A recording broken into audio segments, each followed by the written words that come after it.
Bangkok, AP, a police officer in Myanmar who testified that he was ordered to help entrap two Reuters journalists investigating abuses by security forces against Rohingya Muslims has been punished under police regulations, a police spokesman said Monday. Police Capt.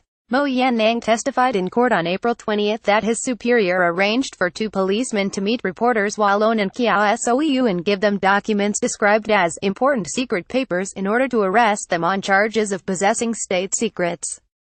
The day after Mo Yan Nang's surprise testimony, he had been a prosecution witness. His wife and daughter were ordered to move out of their police housing unit in the capital, Naypyidaw.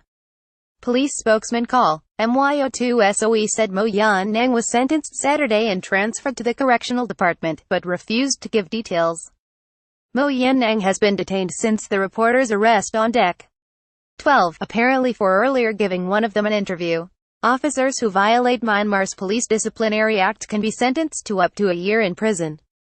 The two reporters were charged with violating the Official Secrets Act, a law dating from British colonial times, and if convicted, could get up to 14 years in prison.